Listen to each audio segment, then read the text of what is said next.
Si va con la terza corsa, confronto per cavalli di 3 anni, Evita Nobel, Elite, Berto Mail, Eldorado, Emily Grade, Tonnancy, seconda linea e Burneo Gale, Vaimeri, Hermes, Esme Spritz, Estoril. Pronostico che vede netti favori per il numero 4, Eldorado, Vincenzo Piscuoglio dell'Annunziata in sediolo, macchina che stacca con tentativo di Evita Nobel di assumere l'iniziativa, inciampa un attimo ma Numero 2 Elite sbaglia intanto squalificato. Elite e Numero 6 sta Tonnante SI passando Eldorado squalificato. su Emily Grad che insiste però e ottiene strada da Eldorado dopo 200 metri.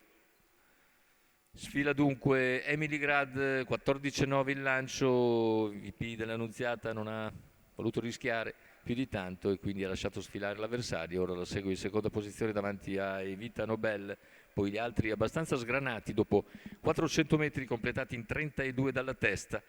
Emily Grad, Eldorado, Evita Nobel, poi dovrebbe essere Vaimeri. Cavalli che stanno per completare intanto i 600 e Vaimeri esce all'esterno e lascia la quarta posizione.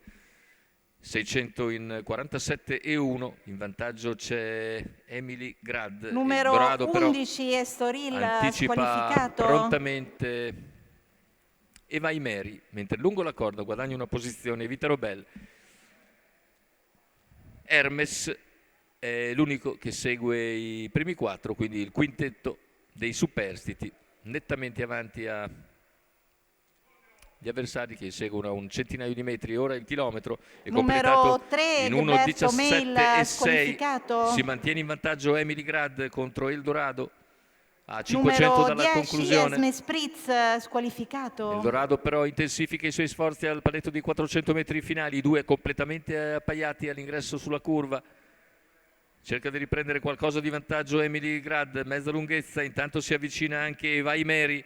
E Vaimeri in terza ruota al Numero completamento 7 della piegata, Burneo Gall retta d'arrivo con squalificato. Emily Grad che entra in vantaggio, Eldorado che ci prova nuovamente, poi Vaimeri che sprinta a centropista, Eldorado insiste su Emily Grad. Nel finale Eldorado passa su Emily Grad, terzo posto a centropista per Vaimeri.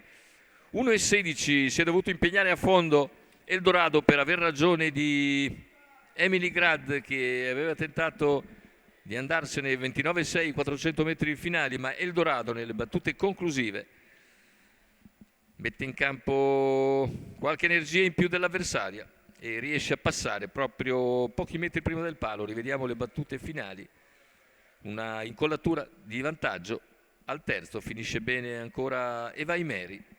Successo quindi per Eldorado, VP dell'Annunziata in sediolo per conto di Andrea Bigliardi e del signor Maurizio Anceschi. Arrivo quindi che dovrebbe essere numericamente 4, 5, 8 per questa terza corsa dall'Arcoveggio.